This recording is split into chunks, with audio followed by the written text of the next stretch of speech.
ಶ್ರೀ ಸತ್ತುಪಾಸಿಯೇ ನಮಃ. ಶ್ರೀ ಗುರುಗೀತಾ. ಶಿಷ್ಯನು ತನ್ನ ಆಶ್ರಮ, ಜನಾಂಗ, ಕೀರ್ತಿ, ಐಶ್ವರ್ಯಗಳ ಬಂಧನಕ್ಕೆ ಸಿಲುಕದೆ ಗುರುವನ್ನು ಆಶ್ರಯಿಸಬೇಕು. ಶ್ಲೋಕ 41. ಸ್ವಾಶ್ರಮಂ ಚ ಸ್ವಜಾತಿಂ ಚ ಸ್ವಕೀರ್ತಿಂ ಪುಷ್ಟಿವರ್ಧನಂ ಏತತ್ ಸರ್ವಂ ಪರಿತ್ಯಜ್ಯ ಗುರುಂ ಏವ ಸಮಾಶ್ರಯೇತ್. ಅನುವಾದ: ತನ್ನ ಆಶ್ರಮ, ತನ್ನ ಜನಾಂಗ, ತನ್ನ ಕೀರ್ತಿ, ತನ್ನ ಪೋಷಣೆಗಾಗಿ ಇರುವ ಸಂಪತ್ತು, ಈ ಎಲ್ಲವನ್ನೂ ತ್ಯಜಿಸಿ ಗುರುವನ್ನು ಮಾತ್ರ ಆಶ್ರಯಿಸಬೇಕು.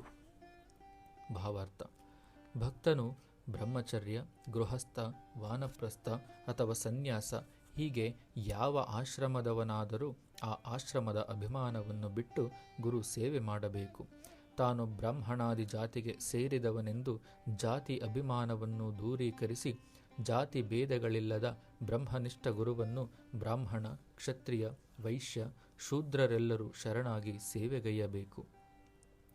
ಶಿಷ್ಯನು ತನ್ನ ಮೇಧಾಶಕ್ತಿಯಿಂದ ಅಥವಾ ಐಶ್ವರ್ಯದಿಂದ ಕೀರ್ತಿ ಪ್ರತಿಷ್ಠೆಗಳನ್ನು ಹೊಂದಿದ್ದರೂ ಸಾಮಾನ್ಯವಾಗಿ ಕಾಣುವ ಗುರುವಿಗೆ ಶರಣಾಗಬೇಕು. ಶ್ರೀ ಶಂಕರಾಚಾರ್ಯರ ಗುರುಗಳಾದ ಶ್ರೀ ಗೋವಿಂದ ಭಾಗವತ್ಪಾದರು ಶ್ರೀ ಶಂಕರಾಚಾರ್ಯರಷ್ಟು ಕೀರ್ತಿ ಹೊಂದದಿದ್ದರೂ ಶ್ರೀ ಶಂಕರಾಚಾರ್ಯರು ತಮ್ಮ ಪ್ರಕರಣ ಗ್ರಂಥಗಳ ಆರಂಭದಲ್ಲಿ ಅವರ ಗುರುಗಳಾದ ಭಾಗವತ್ಪಾದರನ್ನು ಸ್ಮರಿಸುವ ಸಂದರ್ಭ ಕಂಡುಬರುವುದು.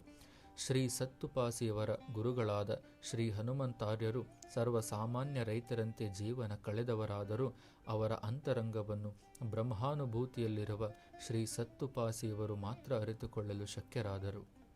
ಗುರು ಶ್ರೀ ಹನುಮಂತಾರ್ಯರ ಮತ್ತು ಶಿಷ್ಯರಾದ ಶ್ರೀ ಸತ್ತುಪಾಸಿಯವರ ಬಾಂಧವ್ಯವು ಸೊಗಸು ಯಾವ ಪದ ಕಣಜವೂ ಮನದಟ್ಟು ಮಾಡಲು ಸಾಧ್ಯವಿಲ್ಲ. ಅದು ಅನುಭವಾರ್ಜಿತ.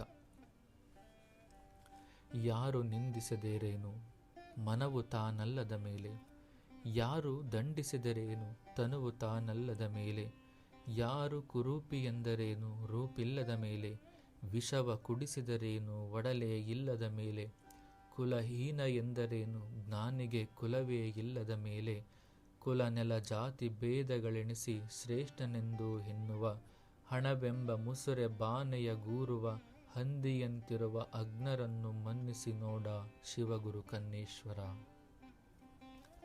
ಘನಾನುಭವ ಸಾರ ಪುಟ 216.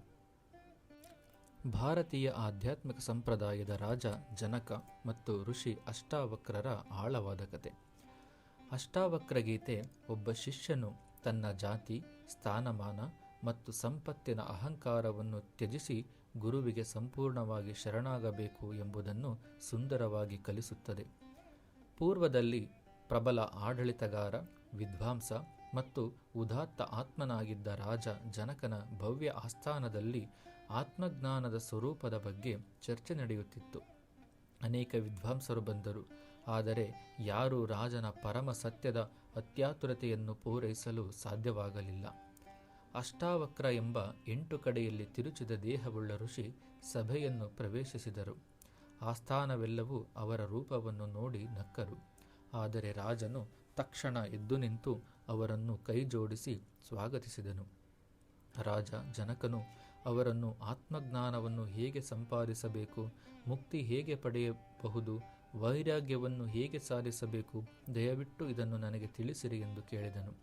ಅಷ್ಟಾವಕ್ರರು, ಓ ಜನಕ, ನೀನು ನಿಜವಾಗಿಯೂ ಆತ್ಮಜ್ಞಾನವನ್ನು ಬಯಸಿದರೆ ನೀನು ಕ್ಷತ್ರಿಯ, ರಾಜ ಮತ್ತು ವಿದ್ವಾಂಸನಾಗಿ ನಿನ್ನ ಗುರುತನ್ನು ತ್ಯಜಿಸಬೇಕು. ಕೇವಲ ಖಾಲಿ ಶಿಷ್ಯನಾಗಿ ನನ್ನ ಬಳಿಗೆ ಬಾ. ಜನಕ ಚಕ್ರವರ್ತಿಯಾಗಿ ಅಲ್ಲ, ಅನ್ವೇಷಕ ಜನಕನಾಗಿ ಎಂದು ತಿಳಿಸಿದರು.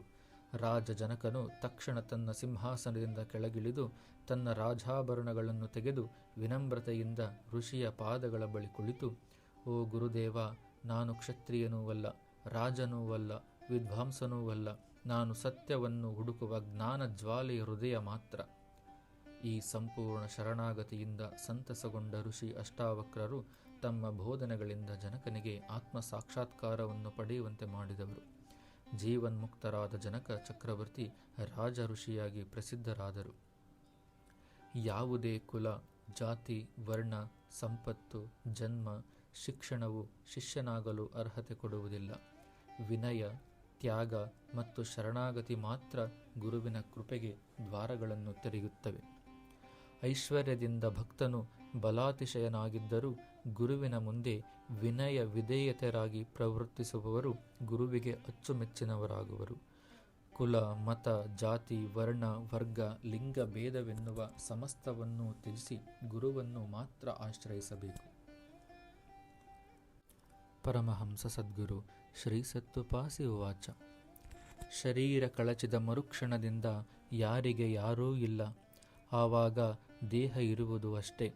ಆದರೆ ಎಲ್ಲ ಮುಗಿದೇ ಹೋಗುತ್ತದೆ. ಜೀವಾತ್ಮ ತಾನು ಮಾಡಿದ ಪುಣ್ಯಾರ್ಜನೆ, ಗುರುಸೇವೆ, ಸತ್ಕರ್ಮ, ಭಜನೆ, ಧ್ಯಾನ, ಪರೋಪಕಾರ, ದೈವ ಕಾರ್ಯ, ಸಚ್ಚಿಂತನೆ ಇಂತಹವೇ ಪುಣ್ಯದ ಗಂಟು. ಇವು ಊರ್ಧ್ವಮುಖಕ್ಕೆ ಕರೆದುಕೊಂಡೊಯ್ಯುತ್ತದೆ. ಮಾಡಿದ ಕರ್ಮಕ್ಕೆ ಅನುಸಾರವಾಗಿ ಮತ್ತೆ ಜನ್ಮ ಸಿಗುತ್ತದೆ. ಆದರೆ ಯಾರು ದೈವವನ್ನು ನಂಬಿರುತ್ತಾರೋ, ಗುರುವನ್ನೇ ಆಶ್ರಯಿಸಿರುತ್ತಾರೋ ಅವರಿಗೆ ಎಂದೆಂದಿಗೂ ಅಧೋಗತಿಯಾಗುವುದಿಲ್ಲ. ಇದನ್ನು ಮರೆಯಬಾರದು. ಶವಕ್ಕೆ ಕಣ್ಣು ಇದ್ದರೂ ಕಾಣಿಸುವುದಿಲ್ಲ, ಕಿವಿ ಇದ್ದರೂ ಕೇಳಿಸುವುದಿಲ್ಲ, ಇಂದ್ರಿಯಗಳಿದ್ದರೂ ಕೆಲಸ ಮಾಡುವುದಿಲ್ಲ. ಅಂದರೆ ಅವುಗಳ ಹಿಂದೆ ಚೈತನ್ಯವಾಗಿರತಕ್ಕಂಥ ಒಂದು ಶಕ್ತಿ ಇದೆ ಅಂತ ತಾನೇ ಅದರ ಅರ್ಥ. ಒಂದು ಉಸಿರು ಒಳಗೆ ಎಳೆಯಬೇಕೆಂದರೂ ಆ ಅಂತರಾತ್ಮನೇ ತೆಗೆದುಕೊಳ್ಳಬೇಕು. ಆ ಉಸಿರನ್ನು ಹೊರಗೆ ಬಿಡಬೇಕು ಅಂದರೂ ಅಂತರಾತ್ಮನೇ ಬಿಡಬೇಕು. ಹೀಗೆ ಪರಮಾತ್ಮನು ಆಡಿಸುತ್ತಿರತಕ್ಕಂತಹ ಉಸಿರಾಟದಿಂದ ಶಕ್ತಿಯನ್ನು ಹೊಂದಿ ನಡೆಯುತ್ತಿರುವಂತಹ ಎಲ್ಲ ಕಾರ್ಯಗಳನ್ನು ಜೀವಿಯು ತಾನು ಮಾಡಿದ್ದು, ತನ್ನಿಂದಲೇ ಆಗಿದ್ದು ಎಂದು ಹೇಗೆ ತಾನೇ ಹೇಳಬಹುದು? ಪರಮಾಮೃತ ಸಾರ, ಪುಟ 6.